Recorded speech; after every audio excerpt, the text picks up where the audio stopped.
మహానాడులో లోకేష్ గారిని వర్కింగ్ ప్రెసిడెంట్‌గా చేస్తారు. భవిష్యత్ నాయకుడిగా అందరికి ఆమోదయోగ్యంగా అనేది ప్రచారం జరిగింది. ఈ నేపథ్యంలో వర్కింగ్ ప్రెసిడెంట్ చేయకపోవడానికి కారణం ఏంటి సార్? నేననేది ఏంటంటే ఆయన వర్కింగ్ ప్రెసిడెంట్ కాదు, ముద్దొచ్చినప్పుడే ఎత్తుకోవాలి. ఇవాళ ప్రజలు కోరుకుంటున్నారు, కార్యకర్తలు కోరుకుంటున్నారు, నాయకులు కోరుకుంటున్నారు.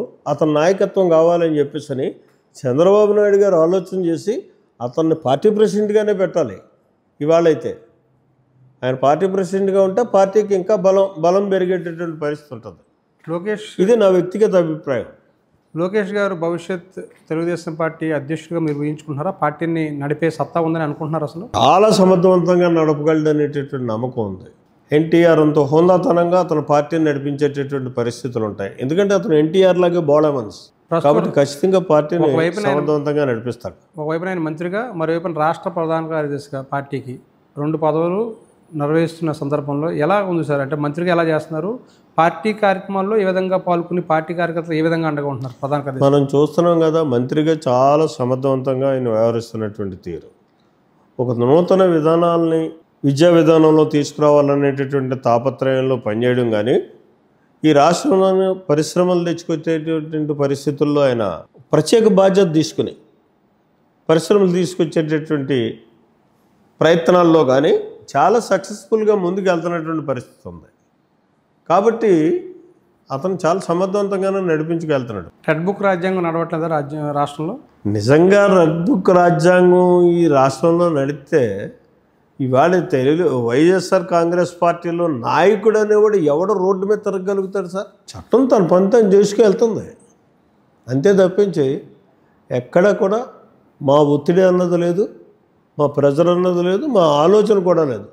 మా నాయకులందరూ మేమంతా ఆలోచన చేసేది ఒకటే, ఈ రాష్ట్రాన్ని నమ్మి మనకి ఇవాళ కష్టంలో ప్రజలు అవకాశం ఇచ్చారు. ఆ అవకాశాన్ని సద్వినియోగం చేసుకుని ప్రజలకు చేతనైనంత మనం చేసి ఈ రాష్ట్రాన్ని అభివృద్ధి పదం వైపు నడిపించాలన్నటువంటి తాపత్రయంతో మేము వెళ్తున్నటువంటి పరిస్థితి. 2029 ఎన్నికలు ఎలా ఉండబోతున్నాయి సార్? 2029 ఎన్నికలు ఇవ్వాలి చెప్పేటటువంటి పరిస్థితి ఉంది. మేము చేసేటటువంటి పరిపాలనా విధానాన్ని బట్టి ఇవాళ ఉన్నటువంటి పరిస్థితుల్లో అయితే తొలి అడుగు సంవత్సర కాలం అయినటువంటి సందర్భంలో తొలి అడుగు సందర్భంగా మేము ప్రజల దగ్గరికి వెళ్తుంటే చాలా ఆశాజనకంగా కనపడుతుంది. మమ్మల్ని వెల్కమ్ చేస్తున్నారు. చిత్రం ఏంటంటే మేము ఇచ్చినటువంటి కార్యక్రమాలను వాళ్ళే చెప్తున్నటువంటి పరిస్థితి ఉంది. ఇవ్వనటువంటి కార్యక్రమాలు కూడా మీరు ఇస్తారనే నమ్మకం ఉందని చెప్తున్నారు. తొలి ఏడాది పాలనలోనే చాలా జిల్లాల్లో అవినీతి ఆరోపణలు రావడం వాస్తవం కాదంటారా? చాలా చోట్ల రాజకీయ ప్రభుత్వ అధికారంలో ఉన్నప్పుడు ఆరోపణలు రావడం అన్నది సర్వసాధారణంగా వస్తాయి. అందులో వాస్తవాలు ఎంత ఉన్నది అన్న దాన్ని బట్టే ఉంటుంది.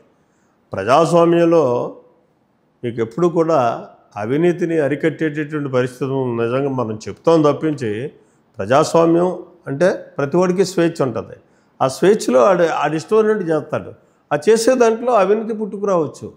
అవినీతి అన్నది ఉంటుంది కొంత పర్సెంటేజ్ వరకు.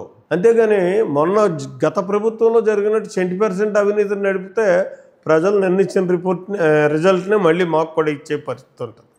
కాబట్టి మేము చాలా గుర్తెరిగి వ్యవహరిస్తాం, చాలా బాధ్యతగా ఉంటాం. ఎక్కడ అవినీతి ఆరోపణలు వచ్చినా సరే వాటిని సరిచేసుకుంటూ ముందుకెళ్ళేటటువంటి పరిస్థితి ఉంటుంది.